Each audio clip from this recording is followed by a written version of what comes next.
Buenos días.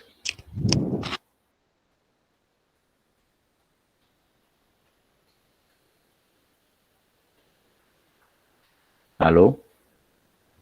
Buenos días, profesor, ¿cómo ha estado? Muy bien, ¿y Días. usted? ¿Cómo le va? Bien, bien. ¿Qué han hecho? ¿Cómo les ha ido con Aquí, el reinicio de clases?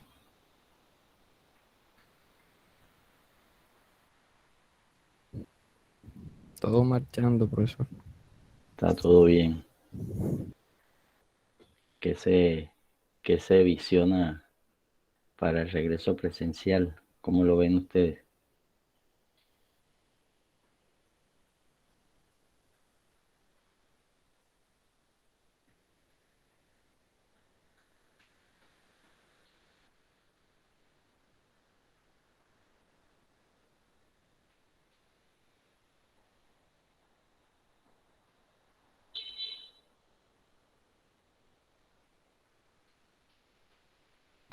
Pues bueno, ya esperándolo, que pase ya la virtualidad. Aunque yo con esta experiencia, pues sí, hay cosas que considero que definitivamente tienen que ser presenciales, sobre todo los laboratorios, las salidas de campo, el ver los problemas físicamente. Por mucho que haya simulaciones y todo, no es lo mismo ver el río Magdalena que ver una foto o un video, que sentir el efecto de la energía que transporta el río o el oleaje que producen las olas en la playa o cuando rompen contra una estructura. De todas formas, pues todas esas sensaciones dan una magnitud de la realidad. Pero también esta nueva experiencia virtual sincrónica tiene otras ventajas que no tiene uno cuando dicta una clase presencial.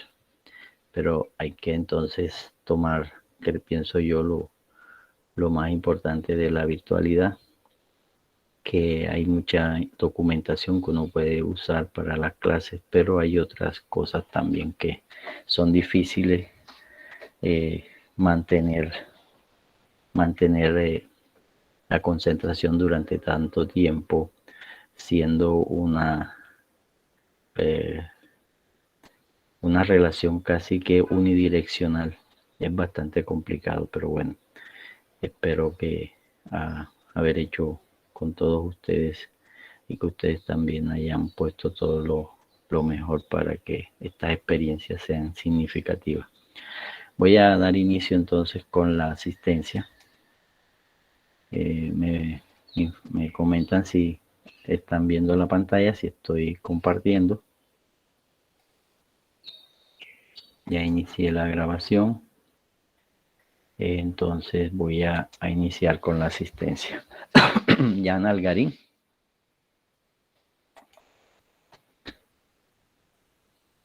Adriana Álvarez. Presente, profesor. Andrea Álvarez. Presente, profesor.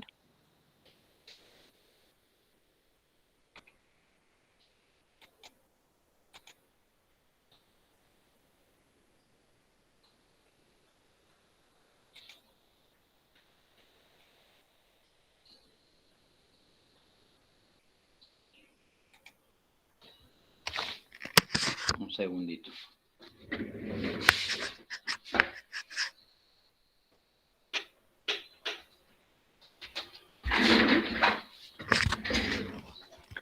Carlos Arrieta Sáenz. Presente. Carlos Arrieta Vallejo. Carlos Carval. Presente, profesor. Kevin Cárdenas. Presente. Luis de la Espriella. Presente. Brian de la Rosa. Presente. Alejandra de la Torre.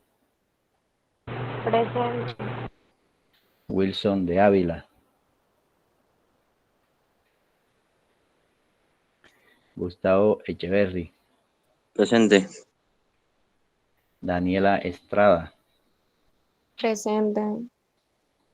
Sara Garcés, Presente, profesor. Miguel García, Presente, profesor.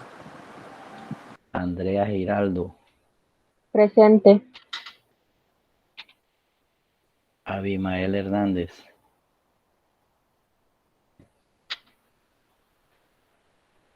María Herrera, Presente. Nicolás Julio,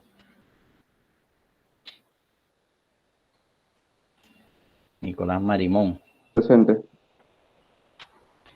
Eduardo Martínez,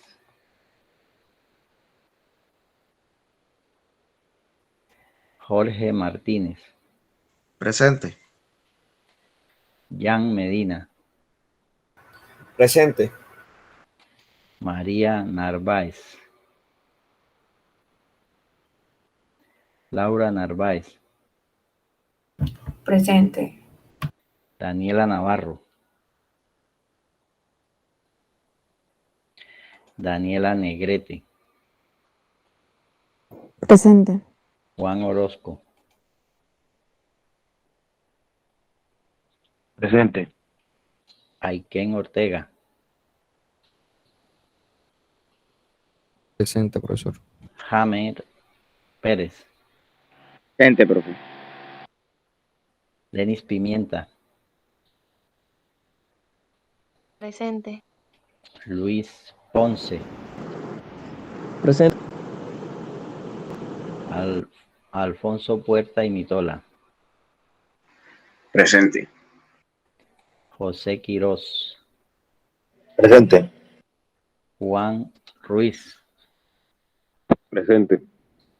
Abiel Rumié, Presente, profe. Santiago Santa, Presente, profesor. Edilbert Torregrosa, Presente. Jesús Torres, Presente. María Valdelamar, Presente. Óscar Vázquez, Presente. José Vergara, Presente, profesor.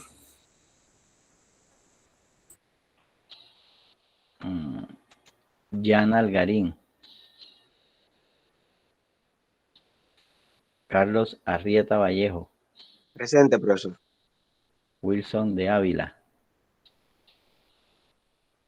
Abimael Hernández, Nicolás Julio, Eduardo Martínez, María Narváez, Daniela Navarro. Bueno, cerramos aquí la parte de asistencia. Estábamos viendo en la clase pasada lo que era la escorrentía superficial, ¿cierto? Y hoy voy a hablarle de las relaciones lluvia-escorrentía. Cómo se puede o qué se ha hecho para correlacionar las precipitaciones con la escorrentía superficial. Les digamos que tenemos nuestro elemento de trabajo, que es la cuenca, y cuando hacemos obras de ingeniería necesitamos correlacionar la precipitación con la escorrentía superficial, o sea, cuánto de lo que cae en la cuenca, ¿sí? De esta precipitación que cayó en la cuenca, cuál, o sea, qué tanto se convierte en escorrentía superficial a la salida de la cuenca. Para eso se han planteado diversos métodos, diversas metodologías. Entonces tenemos aquí a la salida de la cuenca un hidrograma, una manera como el agua escurre. Ya dijimos que este es lo que es el hidrograma, donde aquí tenemos el tiempo y acá tenemos el caudal y aquí tenemos el el hietograma, tenemos el tiempo y tenemos la precipitación. Dijimos que esta precipitación total, hay una de esa precipitación total, una parte que no se convierte en escorrentía superficial y que en algunos textos se le denomina abstracciones, ¿sí? Lo que se saca de este sistema, que el modelo ortoniano plantea que el principal componente de estas abstracciones es la infiltración. Sin embargo, hay algunas metodologías, propuestas empíricas que plantean cómo calcular estas abstracciones. Entonces, luego que sacamos estas abstracciones, que puede ser por algunos métodos de cálculo de infiltración o por métodos empíricos, nos queda lo que se denomina la precipitación efectiva. Entonces tenemos ya aquí la precipitación efectiva, que es lo que queda acá arriba, ¿sí? Y esto es lo que llamamos precipitación efectiva. Esa precipitación efectiva multiplicada por toda el área de la cuenca nos debe dar el volumen del hidrograma. Esto fue lo que dimos la clase pasada. Entonces esta es la escorrentía superficial. Dijimos que cuando un cauce es efímero, entonces el área que tiene debajo del hidrograma es la escorrentía superficial. Cuando tenemos un cauce permanente, tenemos un drenaje permanente. Cuando tenemos un drenaje permanente, un río grande como el río Magdalena, el río San Jorge, entonces vamos a tener un caudal base y cuando se presenta una creciente, tenemos un hidrograma de tormenta, un hidrograma de creciente, y este hidrograma también hay algunas metodologías propuestas para separarlo del hidrograma base y nos queda el hidrograma de lluvia o el hidrograma de tormenta, que sería este que está acá arriba. Entonces lo que vamos a correlacionar es estos hidrogramas, ¿sí? Sean para cauces efímeros o para cauces permanentes, con la cantidad de lluvia efectiva que se dio en determinado tiempo. Entonces, para eso se han propuesto diferentes metodologías. La más sencilla es el método racional. Entonces, las relaciones lluvia-escorrentía, ¿sí? O sea, tienen la finalidad de estimar el caudal para el diseño de una obra de ingeniería. Generalmente esto lo hacemos para diseñar obras de ingeniería, sea que vayamos, por ejemplo, a hacer un embalse en un sitio como este. Hacemos una presa, necesitamos saber qué agua vamos a embalsar en este sitio, por ejemplo. Si tenemos aquí una presa y hacemos un embalse, pues necesitamos, o si necesitamos construir para esta presa una obra de control de emergencia, un vertedero que saca el agua del seso y la lleva nuevamente a la corriente principal. Entonces, esto es lo que nosotros buscamos generalmente, tener cuáles son los caudales con los cuales debemos diseñar las obras, y para eso tenemos que tener unas relaciones entre la precipitación y la escorrentía superficial, y es lo que llamamos relaciones lluvia-escorrentía. La mayoría de las veces no contamos con registros históricos de caudales. El ideal es que nosotros tengamos un registro de caudal. Si nosotros aquí tenemos unos registros de caudales, ya el tema es más fácil, porque ya tenemos los hidrogramas de manera directa y podemos establecer correlaciones entre las precipitaciones efectivas y el caudal, que es lo que generalmente uno desearía tener. Uno desearía tener datos de precipitación y datos de caudal para poder hacer extrapolaciones posteriores para determinar los parámetros de diseño. Entonces, basado en mediciones simultáneas o mediciones correspondientes entre las precipitaciones que caen en una cuenca y el caudal que se mide a la salida de la cuenca, podemos nosotros establecer lo que genéricamente se llama relaciones lluvias correntinas. ¿Alguna pregunta? ¿Alguna pregunta? Por ahora no, profesor. Bueno, ¿qué pasa cuando en la realidad, qué es lo que es común? En la realidad es que existen muy pocas estaciones medidoras de caudales. Bueno, vamos a hacer un ejercicio de seguimiento y van a entrar a la página del IDEAN y van a averiguar, ya ese dato que ustedes lo deben tener por ahí, cuántas estaciones pluviométricas hay en Colombia, cuántas estaciones pluviométricas hay en Colombia, cuántas lineográficas, o sea, las pluviométricas, ustedes saben que miden la precipitación acumulada en 24 horas, las lineográficas hacen un gráfico, y cuántas hay linimétricas, o sea, cómo se miden los caudales en los ríos, ¿sí? Entonces, miremos a ver cuántas hay de estas en el país, cuántas hay de estas y cuántas hay linimétricas, que en realidad las linimétricas es una reglilla que mide el nivel en algunos ríos y ese nivel está asociado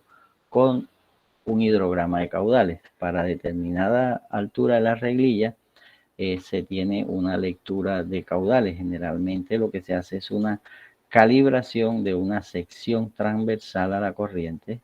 Se hace una calibración de la sección transversal a la corriente y se asocia el nivel que tiene el agua mediante una regla, una reglilla calibrada, y esto está asociado con el caudal. Esto es lo que generalmente se hace. Para determinar el caudal, pues generalmente pues se hacen varias medidas en la corriente y esas medidas se integran y se obtiene un valor de caudal, que ese valor de caudal es específico para el día y el momento en que se tomaron los datos. Entonces, todo esto son estimados porque aún haciendo las mediciones tendríamos que tener unas metodologías mucho más rápidas que nos permitiera simultáneamente medir la velocidad transversal en todas las secciones del río, pero esto generalmente se hace de manera física en un barquito con un equipo, un correntómetro que se tira y uno se va moviendo en la sección transversal, pero esto cuando uno quiere terminar ya ha pasado un tiempo. Entonces fíjense que pasa un tiempo desde la primera medida hasta la última medida. Yo quiero hacer énfasis mucho en la toma de datos porque después nosotros tomamos todos estos datos como si fueran unas verdades absolutas, y todos estos datos son estimaciones que hacemos de la realidad. La realidad es mucho más compleja que lo que nosotros hacemos cuando medimos. Cuando nosotros medimos en un instante, en un momento de la corriente, y cuando terminamos de medir en los otros datos, en los otros puntos ya la corriente ha cambiado. Entonces es muy difícil uno tener simultáneamente todos los datos. Pero es una medida, es una aproximación que se utiliza y que nos sirve mucho para los estimados que necesitamos a la hora de hacer obras de ingeniería. Entonces, lo que se correlaciona entonces es generalmente el nivel con el caudal. Entonces, tenemos una correlación de nivel versus caudal, ¿sí? Y esto se hace a través de una curva de calibración. ¿Alguna pregunta?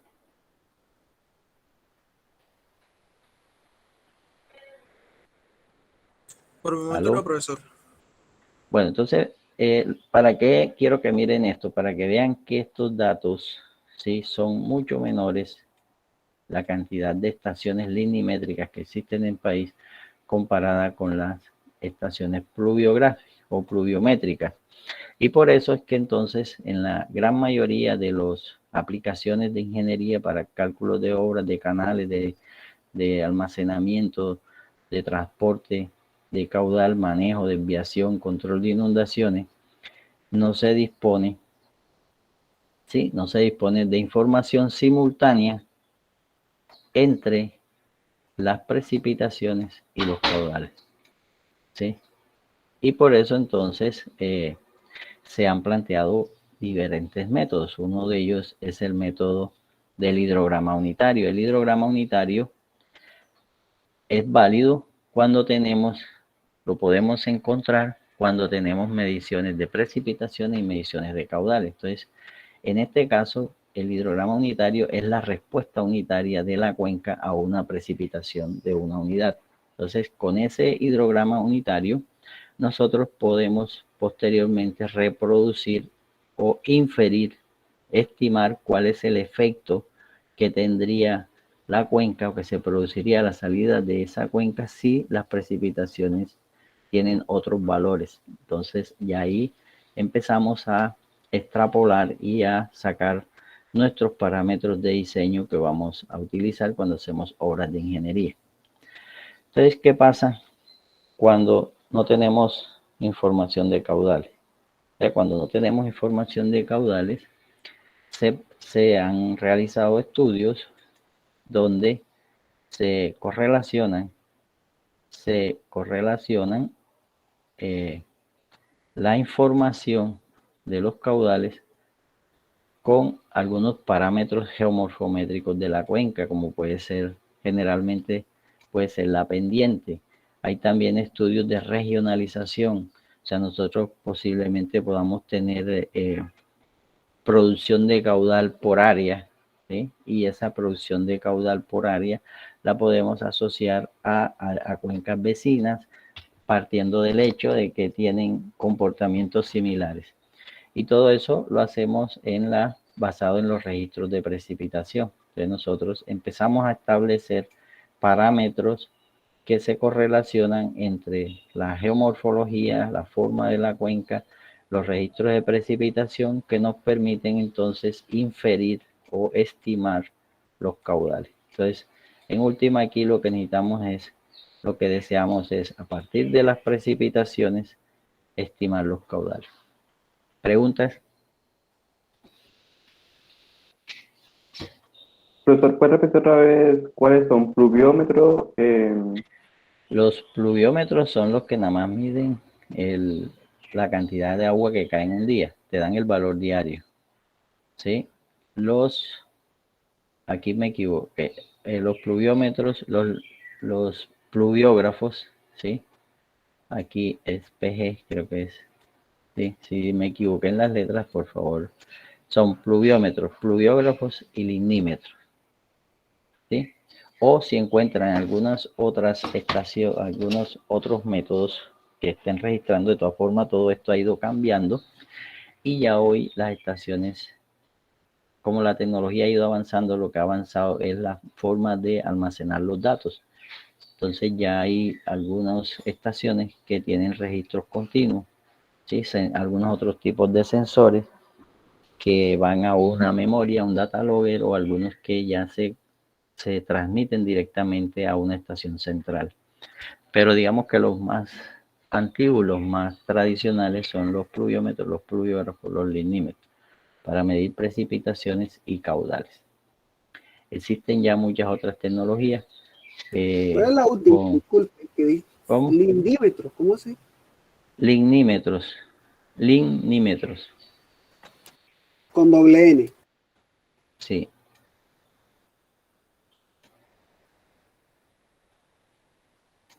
Perdón. Es lignímetros. No es más que una regla, ¿sí? Una regla que mide niveles. Lignímetros. ¿Está claro?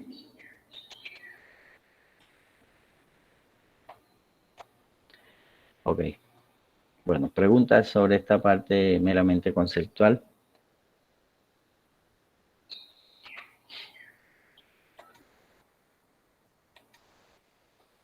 Bueno, si no hay más preguntas, vamos a empezar con el método más sencillo de relación lluvias-correntía, el más utilizado, el más cuestionado, ¿sí? Y el que más se usa en la gran mayoría de las obras de ingeniería, es el método racional. es un método muy sencillo y que se usa para estimar el escurrimiento superficial de una cuenca. Realmente es muy simple el método y su simpleza no significa que no sea útil. Sin embargo, pues hay ya metodologías más complejas que tampoco implican que el hecho de que sean más complejos sean mejores. O sea, no todo lo más complejo es mejor, ni todo lo más sencillo tampoco es mejor. Todo es relativo y todo depende para qué se utilice, qué se quiere, ¿sí? Entonces, cuando tenemos obras muy grandes, tenemos que hacer estudios mucho más complejos y mucho más precisos, porque el nivel de incertidumbre es mucho más grande y los riesgos son más grandes. Si tenemos una obra donde vamos a exponer toda una población, tenemos que hacer unos estudios con mucho más cuidado. Pero si tenemos unas obras donde el hecho de que falle esa obra no implica mayores riesgos ni sociales ni económicos, pues entonces lo hacemos con métodos menos precisos. Entonces, este método fue desarrollado originalmente para estimar el escurrimiento en áreas urbanas y su uso se encuentra referenciado desde hace bastante tiempo, desde 1889, cuando fue utilizado por Emil Wilczyn. Bien, la fórmula racional que expresa que el caudal de una cuenca es igual a un porcentaje de la precipitación caída, y este caudal es el caudal pico, o sea, el caudal máximo. Entonces, el caudal de una cuenca es igual a un porcentaje de la precipitación caída sobre la cuenca. Ese porcentaje de precipitación lo representamos con el coeficiente de escorrentía, que mide qué tanto porcentaje cayó en la cuenca, se convirtió de precipitación en escorrentía superficial. Y este es un valor que va de 0 a 1. Supone que si llueve sobre un área determinada, una precipitación con una intensidad uniforme, o sea que nosotros tenemos una cuenca, y llovió uniformemente sobre toda la cuenca. Significa que no existe variación de la precipitación durante toda el área de la cuenca. Entonces tenemos esta cuenca que tiene un área A y sobre toda la cuenca llovió con una precipitación uniforme sobre toda la cuenca, ¿sí? Con una intensidad uniforme tanto en el tiempo como en el espacio. Entonces, se parte del hecho de que lo que habíamos visto en el concepto de tiempo de concentración, tenemos la cuenca y empieza a llover, cuando nosotros nos paramos aquí en la salida de este cauce, ¿verdad? Encontramos que teóricamente empieza a llover, empieza el caudal a aumentar, llega un momento en que toda la cuenca está aportando a la salida y teóricamente en este momento el caudal es constante. Entonces ya les había explicado que aquí, cuando tenemos esto aquí, tenemos el tiempo de concentración, aquí tenemos el tiempo de duración. ¿Qué establece el método racional? No establece hidrogramas, sino que solamente aquí tenemos el caudal pico. Solamente dice que el caudal pico, este caudal, es igual a un coeficiente de escorrentía C por la intensidad por el área. La intensidad, ¿qué intensidad es la que usamos aquí? Aquella que se da en el tiempo de concentración. Entonces se parte de que llegará un momento en que la cantidad de agua que cae es igual a la que sale del área, que es lo que estamos haciendo aquí, siempre y cuando toda esta área sea impermeable. es el tiempo en el que se alcanza este equilibrio, es lo que se llama el tiempo de concentración. O sea que el método racional entonces supone que el tiempo de concentración es igual al tiempo de duración de la lluvia, al tiempo de duración. O sea que esta gráfica muere aquí, ¿sí?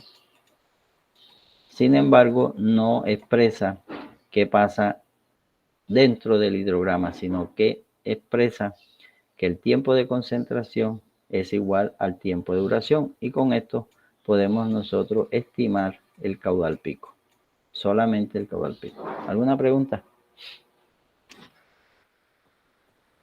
Por ahora no, profesor. Sí.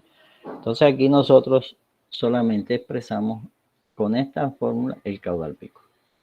Y con esto muchas veces dimensionamos estructuras menores, diseñamos las tuberías de los edificios, diseñamos las cubiertas, los sistemas de drenaje, porque son áreas pequeñas. Bueno. Entonces, les repito las hipótesis que utiliza el método racional. Dice que la intensidad de la lluvia es constante en el tiempo y el espacio durante toda la tormenta. Esa es una de las hipótesis. Otra de las hipótesis es que el coeficiente de escorrentía es constante en toda el área.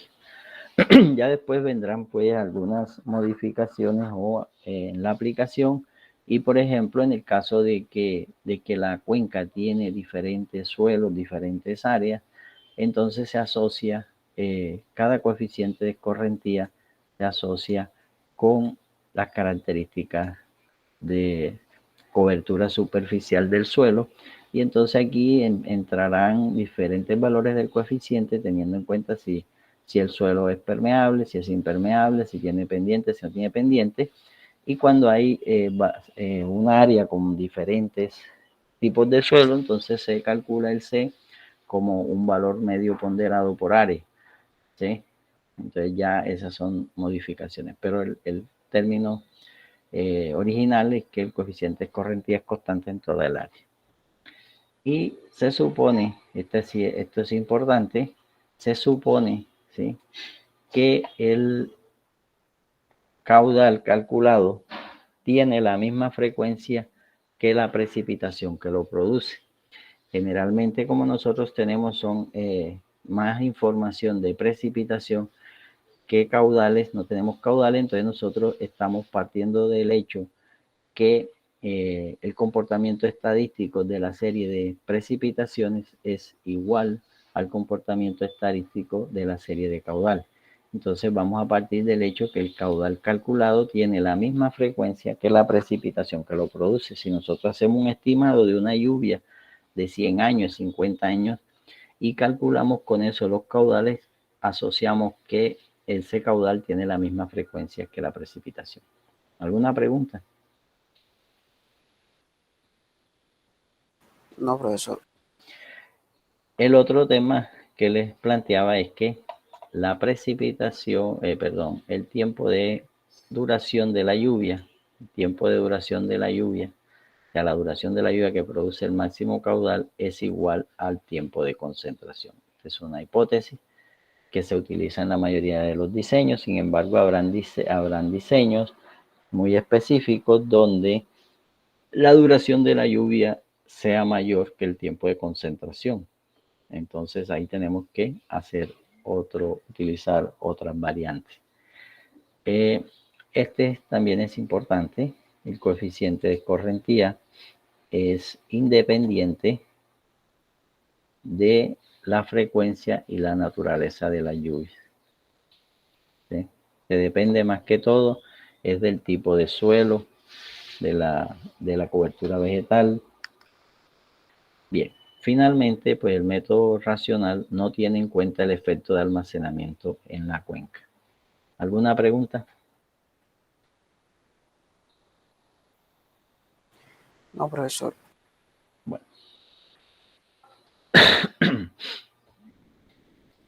Bueno, este método ha habido discusiones, bastante discusiones, de cuándo se debe aplicar, porque cuándo no, y hay diferentes criterios. Por ejemplo, en este caso, el planteado por Carciente en 1985, establece que el método es confiable para cuencas pequeñas, generalmente menores que 500 hectáreas. Sin embargo, la fórmula sobreestima el caudal y su error aumenta en la medida que aumenta el área de la cuenca. Entre más grande es la cuenca, mayores errores se tienen en la estimación, sobre todo cuando se tienen cuencas grandes donde el tiempo de concentración es mucho mayor que el tiempo de duración de las lluvias. En esos casos generalmente se sobreestima el caudal. ¿Alguna pregunta?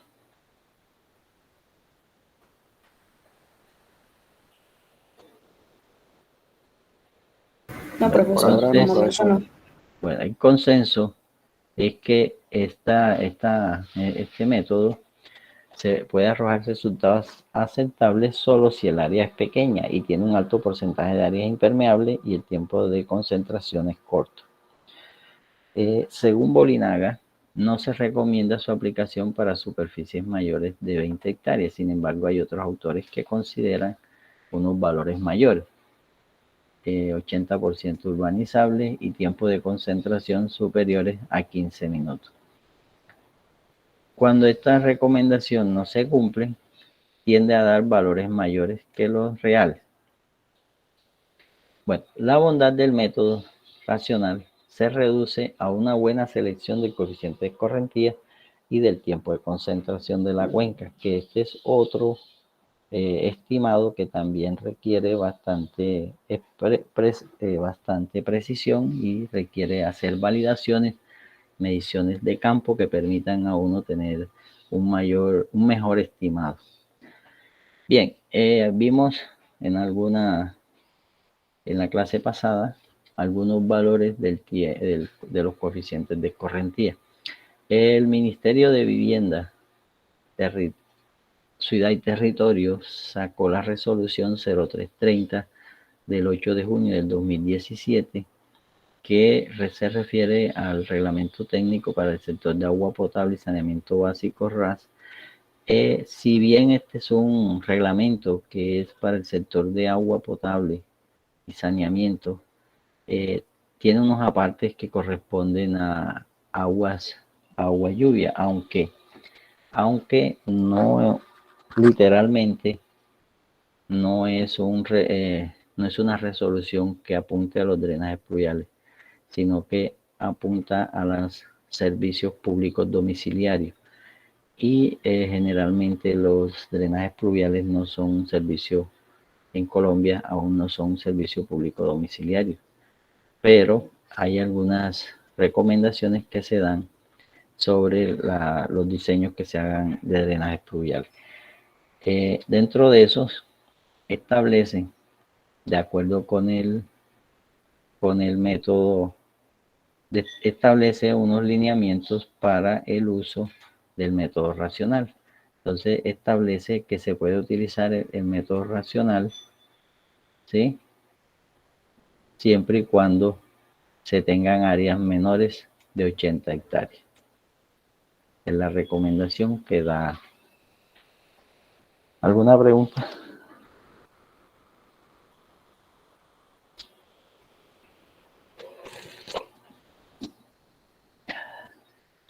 ¿Alguna pregunta, señores? Bueno.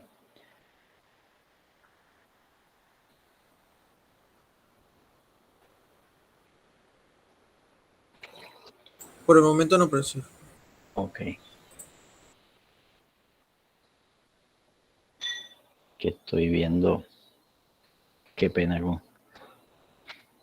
tengo el computador con el tiempo mal calibrado. Y estaba pensando que en qué momento se fue el tiempo.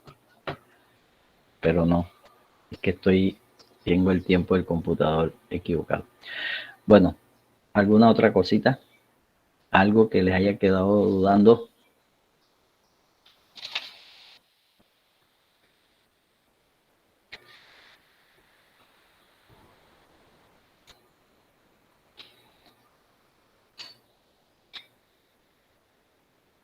Profesor, ¿cuál era, digamos, que le explica un poco mejor el seguimiento? Lo que quiero es que analicen, busquen en el IDEAN qué cantidad de estaciones hay de pluviómetros, pluviógrafos y lindímetros. ¿Para qué? Para que entiendan que los datos de caudales van a encontrar muy pocas estaciones medidoras de caudales. Van a encontrar muchas más mediciones de pluviómetros y muchas menos de pluviógrafos. Entonces, cada vez que vayamos a hacer una obra, lo más probable es que lo que tengamos sean datos de precipitación disponible y muy pocas veces vamos a tener mediciones simultáneas de caudal y precipitación. Generalmente estas mediciones son muy escasas y nos traen en nuestra región y nos producen demasiadas incertidumbres a la hora de hacer nuestros estimados de caudales. Por eso tenemos que apuntarle a mejorar estos registros y a tener muchas más mediciones de caudales simultáneamente con precipitación. ¿Pregunta?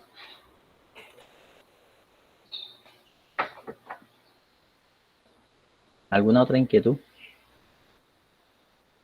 Por ahora no, profesor. Bueno, entonces aquí estos gráficos, estos valores ya se los había mostrado cuando vimos los coeficientes de escorrentía, ¿cierto? El concepto del coeficiente de escorrentía. Y vemos, por ejemplo, que les decía que la incertidumbre o certeza de este método está en seleccionar con mucha precisión o tener un buen estimado del coeficiente de escorrentía. Mira que, por ejemplo, si yo estimo que mi coeficiente de escorrentía es 0.10, me va a dar un caudal Q/10, ¿sí? Pero si yo estimo que mi coeficiente de escorrentía es 0.30, ¿cuánto me va a dar el caudal? Entonces el caudal me va a dar, ¿sí?, 3 veces el caudal que había estimado anteriormente. Entonces fíjense lo importante que es tener mediciones que me permitan a mí relacionar el coeficiente de escorrentía con la precipitación. Entonces todos estos valores dependen de la experiencia del diseñador en haber tenido valores, correlaciones que permitan tener certeza en esto. Cuando no se tiene experiencia sobre estos temas, se puede llegar a cometer errores o igual todos estamos expuestos a tener un error al estimar estos valores si no tenemos mediciones. Aún teniendo mediciones, las mediciones también obedecen a una condición específica de espacio y tiempo y depende también de las lluvias antecedentes. Cuando los suelos están secos, estos coeficientes tienden a ser en suelo seco y una lluvia pequeña, el escurrimiento tiende a 0, pero cuando el suelo está húmedo y se da una lluvia, casi toda tiende a convertirse en escorrentía superficial. Entonces lo importante es que nosotros seamos asertivos en las condiciones que van a primar cuando nosotros hacemos nuestros proyectos. ¿Alguna otra pregunta? Entonces, en este texto guía que yo les entregué, que les envié, hice un resumen de varias fuentes para que tengan un mayor rango de características para seleccionar el coeficiente cuando ustedes tengan que hacer un proyecto de pequeña envergadura. Cada uno de estos estudios obedecieron a unas características específicas que tuvo el autor durante ese proyecto. Por eso hay distintos criterios de distintos autores. Este que fue tomado de Carciente tiene unos criterios de superficies impermeables, pavimentos de hormigón, pavimentos asfálticos, suelos impermeables, suelos ligeramente permeables, pero hay otros criterios, por ejemplo, este otro estudio de la Sociedad Americana de Ingenieros Civiles que tiene esta otra tabla que no es nada comparable con la anterior porque son estudios distintos, pero que nos da también una serie de condiciones de suelo y de características geométricas y de inclinación de cada uno de estos suelos. Tenemos también este otro del Manual de Obras Públicas de Venezuela, donde tiene la pendiente del terreno y tiene una categorización, 4 categorías, y tiene unos rangos de valores también del coeficiente de escorrentía. Bueno, ya esto lo había explicado en la clase pasada. ¿Alguna otra pregunta? Aquí tenemos, por ejemplo... Sí, señorita, dígame. No, disculpe, profesor. Eso es para Venezuela, pero... Esos valores son para Venezuela, pero para Colombia se aplican valores similares. Sí, lo que pasa es que lo que yo les estoy tratando de mostrar, ¿sí?, es que cada uno de estos estudios, ¿sí?, obedecen a unas condiciones en que se hicieron. Entonces, cuando nosotros vamos a hacer y no tenemos mediciones, nos toca suponer, inferir los datos. Entonces, lo que hacemos es buscar estudios que se hayan hecho en zonas parecidas a las de nosotros. O sea, en pendiente, en tipo de suelo, generalmente tipo de suelo, cobertura vegetal, ¿verdad? Y con eso hacemos un estimado de los coeficientes. Aquí hay varios estudios hechos en distintas partes del mundo que los he tomado de varios textos, ¿verdad? Por ejemplo, aquí tenemos este de la Sociedad Americana de Ingenieros Civiles. ¿Sí? Tienen estos valores que ellos recomiendan, ¿sí? ¿Está claro? Pero lo ideal es que nosotros podamos hacer mediciones, ¿sí? Podamos contrastar. ¿Cómo hacemos la medición? ¿Cómo hacemos el contraste? Teniendo medidas de precipitación y medidas de caudal. En ese momento podemos establecer los coeficientes. Si no tenemos medidas simultáneas de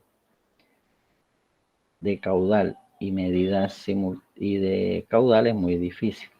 Podemos también hacer mediciones de infiltración y con eso obtener también unos estimados de cuánto es el caudal, la precipitación que no se convierte en escorrentía superficial, sino que se infiltra o la que se evapora, y con eso podemos también tener unos órdenes de magnitudes de los valores de los coeficientes de escorrentía. Y ahí es donde ustedes van a ver las grandes discusiones, ¿no? Que el coeficiente es 0.4, que es 0.5, que es 0.6. Entonces, aquí aparecen unas grandes diferencias entre uno decir que es 0.4 y 0.6. Ya estamos aquí aumentando en un 50% el caudal, ¿cierto? Listo, profesor, gracias. Bueno. Fíjense que aquí yo tomé varios estudios, ¿sí? Aquí tenemos esta otra tabla tomada de Ventechou. Bien. ¿Preguntas?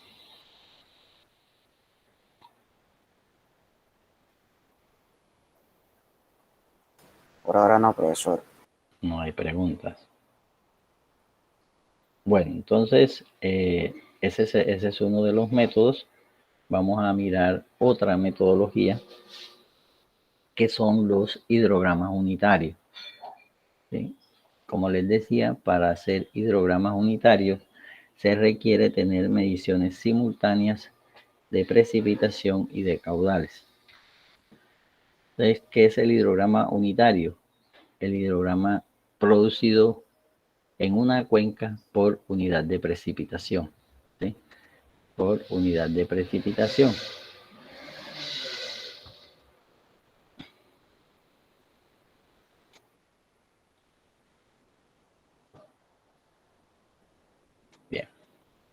Es un mecanismo que relaciona la lluvia con la escorrentía superficial de una cuenca. Se puede describir como la respuesta de la cuenca a una precipitación unitaria.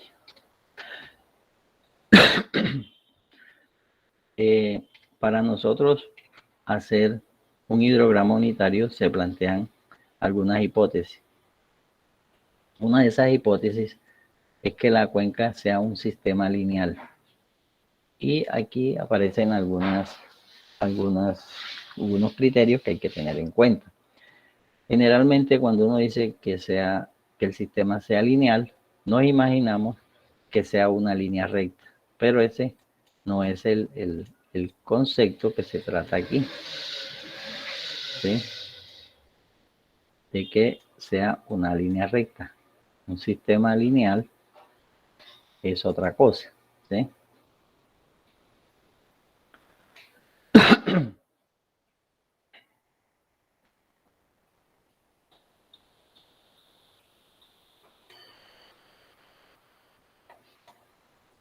Bueno, para que un sistema sea lineal, se deben cumplir algunos principios. Uno de ellos es el principio de proporcionalidad, que dice, si una solución f de q de un sistema de ecuaciones diferenciales lineales se multiplica por una constante c, la función resultante cf de q es también una solución.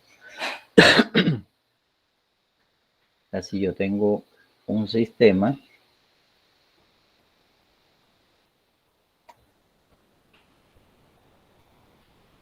algo me está pasando aquí.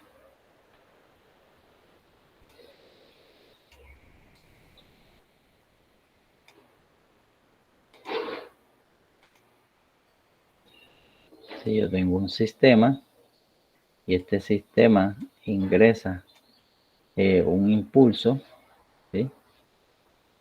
Me va a dar un impulso Q, voy a tener una respuesta F de Q.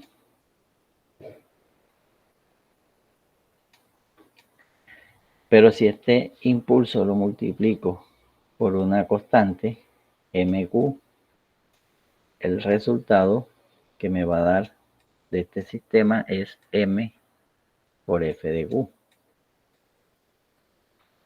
MF de Q. Aquí algo me está pasando con el programa.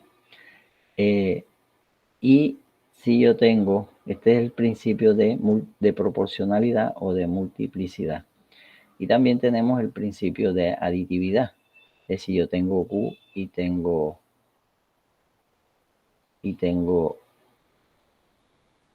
X, por ejemplo, X, se me va a dar F de X. Entonces, si yo aplico Q más X, el resultado sobre este sistema que yo no sé qué pasa aquí, sino que me da una respuesta, va a ser igual a F de Q más F de X. Este es el principio de aditividad. ¿Qué significa esto? Que sobre un sistema yo puedo descomponer la respuesta en varias partes, ¿sí? Y luego hago lo contrario. Puedo entonces sumar o multiplicar la respuesta de ese sistema para sacar otros tipos de conclusión. ¿Alguna pregunta?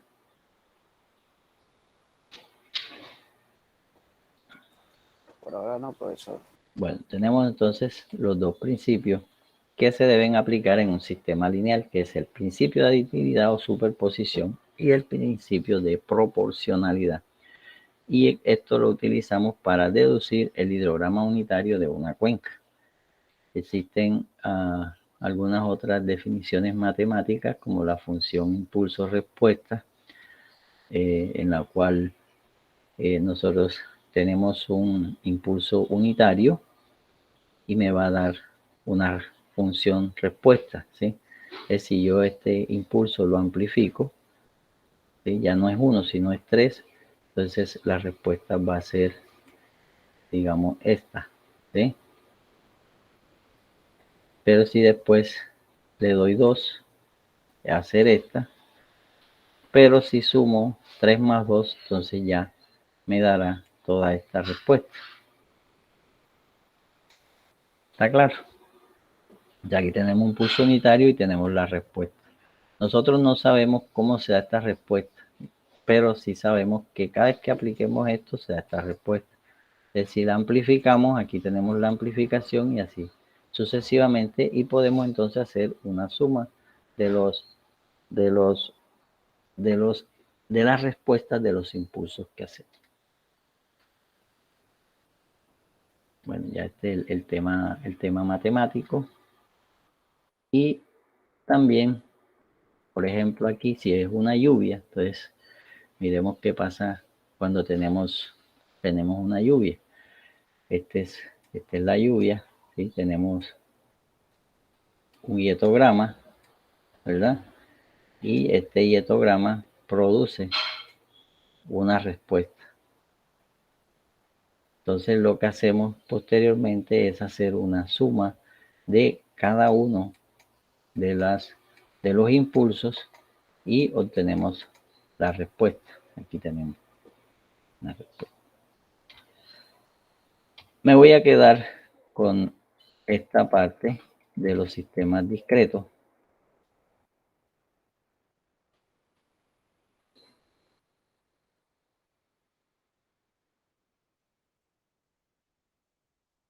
Aquí. Vamos a explicarle en este ejemplo, en este esquema, cómo es que funciona el hidrograma unitario cuando tenemos medidas de precipitación y medidas de caudales. Tenemos aquí un hietograma compuesto por 3 valores de precipitación, P1, P2 y P3. Para una precipitación unitaria, la respuesta es este hidrograma, ¿sí? Este hidrograma que tiene unas ordenadas. Las ordenadas del hidrograma son U1, U2, U3, U4, U5 y U6. Esta sería la respuesta. Si esta lluvia fuera unitaria, me va a dar este hidrograma. Si después yo tengo aquí P2, ¿sí? Entonces esta P2 va a aparecer, la respuesta de P2 inicia cuando inicia la lluvia aquí. Entonces esta va a ser la respuesta de P2 si fuera unitaria. Y este va a ser la respuesta de P3 para una unidad, ¿sí? Para una unidad. Entonces si yo sumo, voy a aplicar el principio de multiplicidad. Entonces yo voy a sumar aquí todas las ordenadas que están en este primer delta tiempo y me va a dar esto que está aquí. Yo vengo a sumo y me daría aquí principio de multiplicidad. Entonces este valor va a ser el hidrograma unitario multiplicado por la precipitación P1. ¿Sí? ¿Está claro? Yo voy a sumar en este tiempo cuál es el valor de la ordenada del caudal de salida. Posteriormente me paso un intervalo de tiempo delta T, 2 veces el delta T. Este es el delta T inicial, es este, ¿sí? Tengo un delta de tiempo. Posteriormente me paso aquí al segundo y voy a tener la suma de este U2, pero multiplicado por P1. Entonces P1 por U2, aquí tenemos P1 por U2, más aquí este es el correspondiente a P2 por U1. Este es U1, aquí tenemos P2 por U1. Aquí tenemos el principio de multiplicidad y la suma de los dos me da el principio de aditividad. Estamos sumando. Si venimos aquí al elemento, al intervalo 3, ¿sí? Sumamos este sería el valor unitario U3 que corresponde a una unidad multiplicado por peso 1, aquí lo tenemos, peso 1, más este que corresponde a peso 2 por U sub 2, más este último que sería peso 1 por U sub 1. ¿Está claro? ¿Alguien no ha entendido?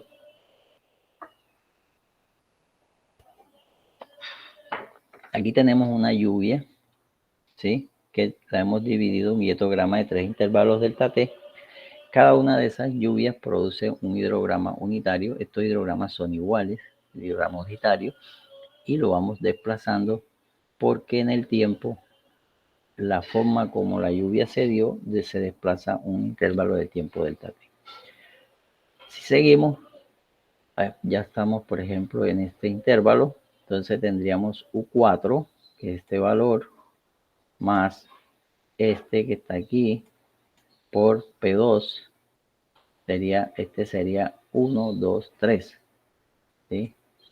Por P2, más el siguiente que sería este, que sería U2, que sería U2, que sería U1, es U1, U2, ¿sí? U3, ¿verdad? Entonces aquí sería más P3, la lluvia 3 por U2. ¿Alguna pregunta? Y así vamos haciendo, creando todos estos componentes. Aquí tenemos U3, que sería este último, U3 por P3. Aquí más U2, que sería este. Ya este, a ver, 1, 2, 3, este sería U4. Y este aquí, 1, 2, 3, 4, este es U5, que es lo que tenemos aquí. Preguntas, señores. Por ahora no, profesor. Por ahora no, ¿verdad? Bien, entonces, ¿en qué se transforma todo esto? ¿Qué podemos luego matemáticamente decir? Entonces, podemos decir aquí matemáticamente que el caudal aquí 1, ¿sí? El caudal 1 es igual a P1 por U1, ¿sí? El caudal 2, ¿sí? Es igual a P1 por U2 más P2 por U1, que es lo que tenemos aquí. Si nosotros tenemos un hidrograma de la cuenca, entonces lo podemos descomponer de esta manera. Y así tenemos el caudal 3, sería P1 por U3 más P2 por U2 más P3 por U1.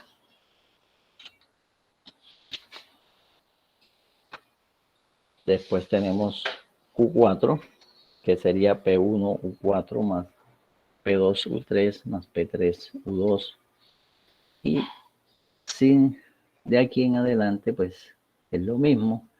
Entonces tenemos que hay 3 valores de precipitación que corresponden a 3 pulsos de entrada, peso 1, peso 2, peso 3.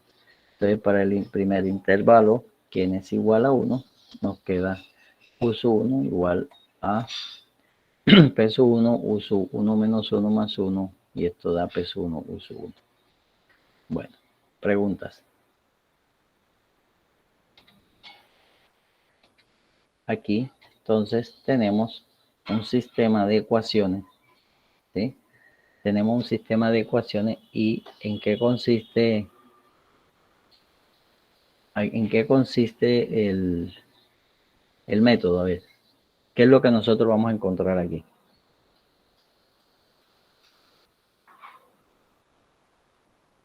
¿Cuáles son los valores que vamos a hallar?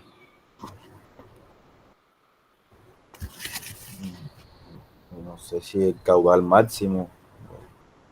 No, o sea, vamos a hallar un hidrograma unitario. El hidrograma unitario está compuesto de cuáles valores, ¿verdad? El hidrograma unitario es la respuesta unitaria de la cuenca. Tenemos una precipitación medida en la cuenca y un caudal total medido. Tenemos el hidrograma de caudales y vamos a encontrar para una unidad de precipitación cuál es este hidrograma. O sea, lo que vamos a calcular aquí son los valores de U sub I, U sub 1, U sub 2, U sub 3. Todos los valores de U sub I son los que vamos a calcular. Estos son los componentes de mi hidrograma unitario. ¿Sí? Lo vamos a calcular conocidos los caudales de un hidrograma y conocidos las precipitaciones. Generalmente esto da un sistema sobredimensionado donde yo puedo empezar a calcular desde el 1, ¿sí?, hasta el último y me da un valor, o puedo empezar del valor último al primero y me da otro valor. No hay un solo valor. Por lo tanto, entonces nosotros tenemos que utilizar algunas técnicas de optimización para encontrar la mejor solución.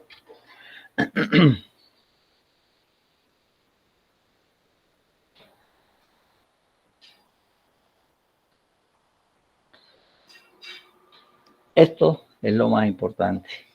O sea, si nosotros no tenemos simultáneamente estas mediciones, no podemos tener un hidrograma unitario de una cuenca en especial. ¿Alguna pregunta?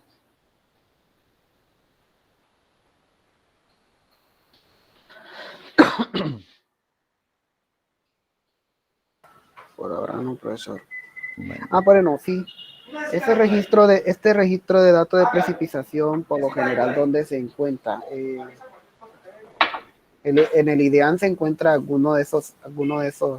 Sí, eso es lo que le estoy mandando a consultar, ¿sí?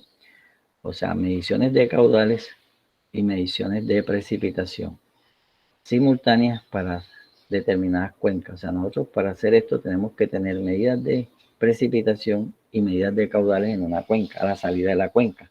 ¿Está claro? Situación que muy difícilmente se logra, se consigue, a menos cuando se hacen estudios específicos, pero esos estudios son muy puntuales. ¿Me entienden? Son muy puntuales, se hacen para determinados proyectos o para estudios específicos. Lo ideal es que uno pudiera tener una serie de información que nos permita hacer estos cálculos. Entonces lo que nosotros hacemos es utilizar información correlacionada y hacemos entonces unos estimados indirectos con base en algunas mediciones de otras cuencas o de otros lugares del mundo donde se han hecho este tipo de estudios. Listo, profesor. Gracias. Bueno. Bien, entonces vamos a resumir aquí el modelo de hidrograma unitario que parte de las siguientes hipótesis.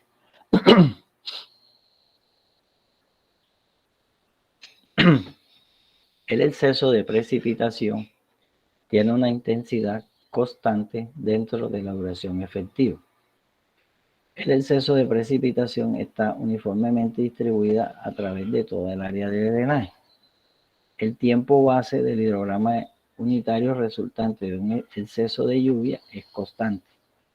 Las ordenadas de todos los hidrogramas unitarios de una base de tiempo común son directamente proporcionales a la cantidad de escorrentía directa representada por el hidrograma.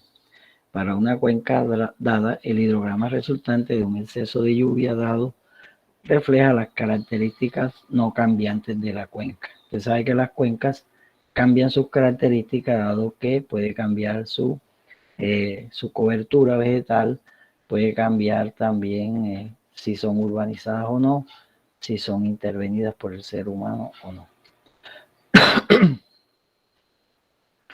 El modelo fue desarrollado para cuencas grandes, ¿sí? Se recomienda para áreas mayores de media hectárea y hasta 25 kilómetros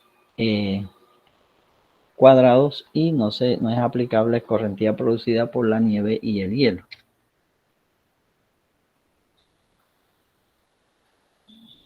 Se hacen las siguientes recomendaciones para el uso de esta metodología. Dice que las tormentas seleccionadas para el análisis deben ser de corta duración ya que producirán exceso de lluvia intenso y aproximadamente constante, con pico uniforme y tiempo base corto. Cuando el área es demasiado grande, se recomienda dividirla en varias subáreas de tal forma que la lluvia se pueda considerar uniforme. Los hidrogramas unitarios son aplicables cuando las condiciones del canal no cambian y las cuencas no tienen almacenamiento considerable, lo cual implica que el área de drenaje no tenga muchos embalses y que el flujo no transite por llanuras de inundación. Generalmente, por ejemplo, si nosotros tenemos zonas como La Mojana, donde hay grandes áreas de inundación, ahí el hidrograma se va a ver afectado, va a ser atenuado por estas áreas de inundación. ¿Alguna pregunta? Sí, profesor, cuando usted se refiere a que las lluvias deben ser de corta duración, ¿a qué se refiere? ¿A cuánto tiempo? Ahí tendríamos que compararlo con el tiempo de concentración de la lluvia. O sea, deberían ser muy parecidos al tiempo de concentración. Cuando ya son lluvias más grandes, entonces ya es más difícil tener un hidrograma uniforme.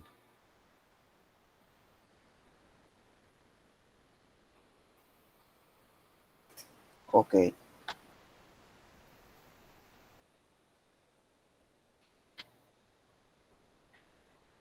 Hay una ecuación genérica que es la que les mostré ahorita. Este es el sistema de ecuaciones que nos daría para calcular el hidrograma unitario, ¿sí? Cual les mostré cómo se hace, y lo que entonces nosotros vamos a calcular son estos valores. Con esto tenemos el hidrograma unitario. ¿Alguna pregunta? Bueno, toda esta metodología está explicada en el texto de Bentejoy. ¿Preguntas? Hasta el momento no, profesor. Para no, profesor.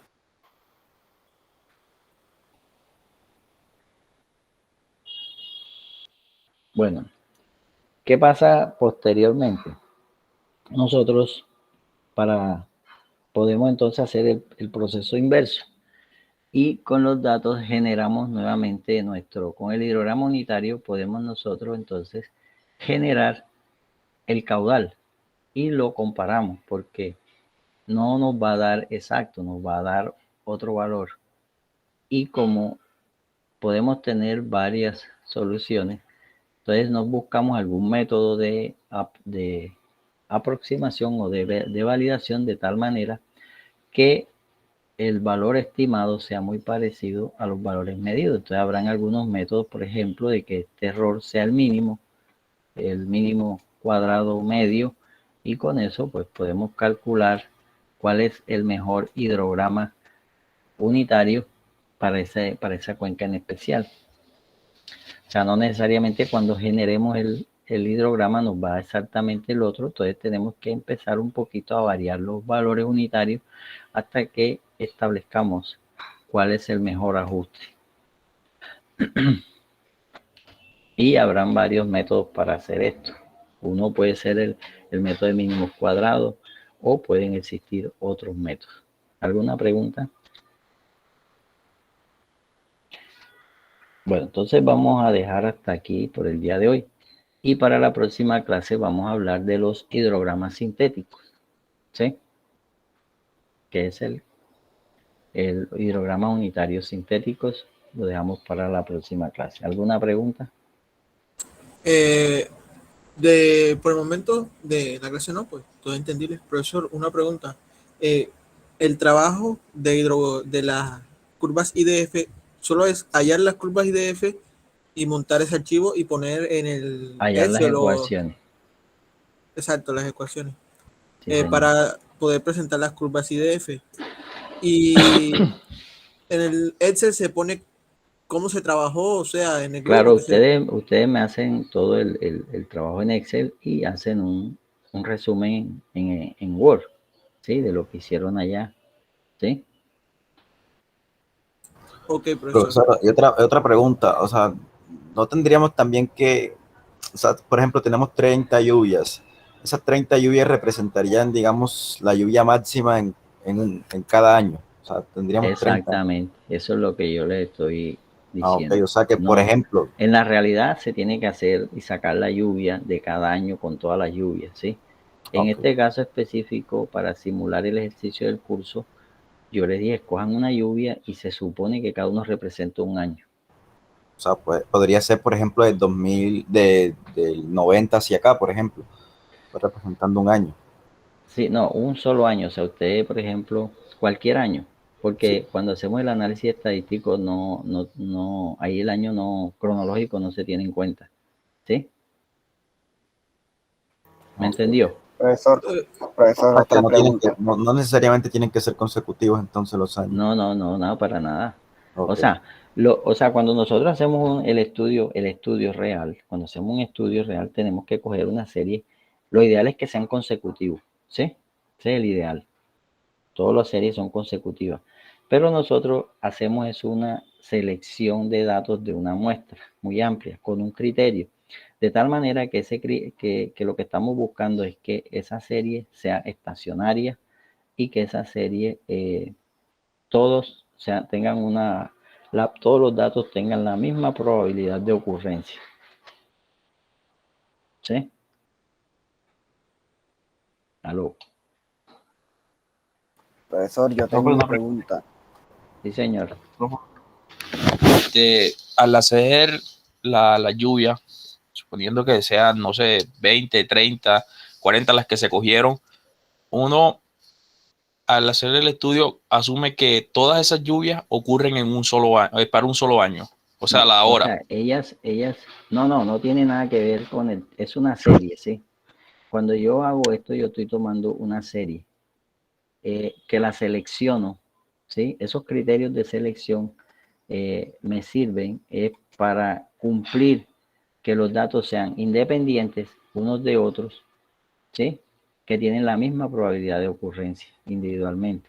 Entonces yo tengo una serie de datos que los analizo estadísticamente.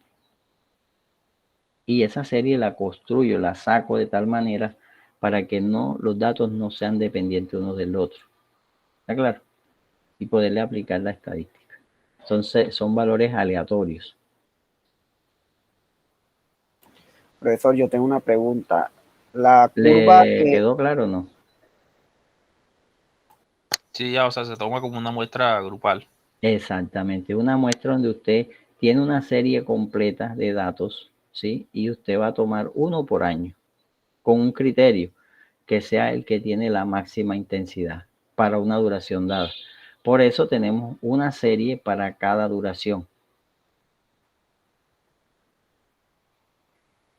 Oscar, te interrumpí. Profesor, yo lo que le iba a preguntar era, lo que pasa es que yo estuve viendo algunas curvas de intensidad máxima versus tiempo, y yo veo que en algunas curvas no es 100% descendente, sino que hay unos picos donde digamos... bueno, eso se da es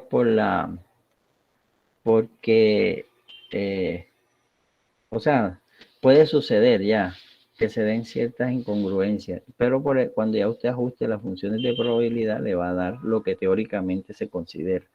O sea, a veces cuando uno interpola como una interpolación lineal, hay algunos, o depende de la selección de los datos, hay algunos, no debería darse, pero a veces se dan unos pequeños salticos.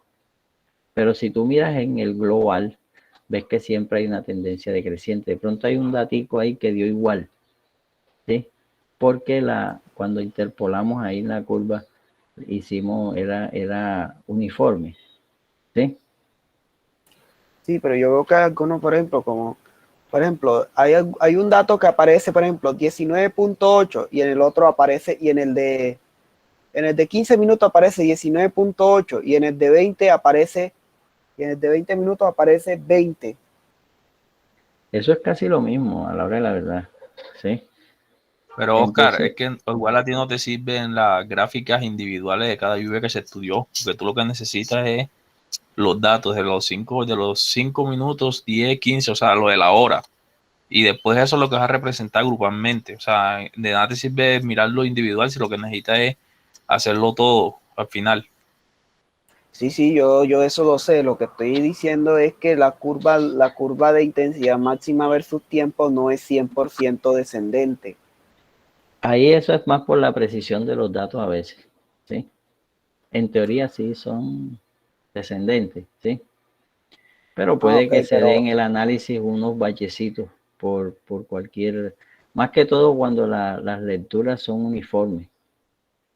Bueno, cuando listo, son como muy pegadas, que se dan muy, exacto, entonces, de pronto se puede ver. A veces, exacto, que son, y entonces uno ahí, casi que la curva es, o sea, lo que tiende a hacer es que dan datos muy iguales, ¿sí?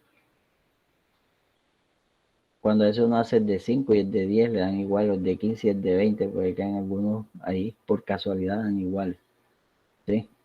Porque en esa pedazo la pendiente era la misma. Cuando usted tiene dos puntos, tiene una línea recta, la pendiente es igual. Usted le va a dar igual el de 5, el de 10, el de 15.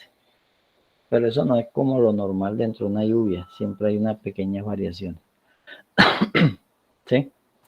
Listo, profesor. Ok. Bueno, entonces ya tenemos que ir cerrando los capítulos. Ese capítulo de las intensidades yo creo que ya es suficiente. Y el tema de las cuencas también, de todos los, para poder ir avanzando. Entonces les agradezco que vayan ya cerrando los capítulos, ¿sí? Para yo también poderles evaluar. Ok, profesor. Bueno, alguien que haya llegado tarde, si alguien de los que no llegaron. En mi caso, Daniela Novato. Profe Algarín, primero. Les paso Yana Algarín, Wilson de Ávila, Abimael Hernández, Nicolás Julio. Abimael Hernández también, Hernández. Abimael, Nicolás Julio, Eduardo Martínez. Se desconectó como que tiene problemas de internet. Bro. ¿Quién? Nicolás. Sí. Eduardo Martínez. Pero Nicolás se conectó, no se conectó. Sí, profe, él se alcanzó a conectar, pero se le caía, pues no sé si es que tiene... Bueno, Eduardo Martínez. María Narváez. Presente, profesor. Daniela Navarro. Presente. Bueno, entonces damos por cerrada la clase de hoy. Les agradezco su presencia, que tengan un feliz día y nos vemos el próximo jueves. Igualmente, Gracias, profesor. Igualmente para usted.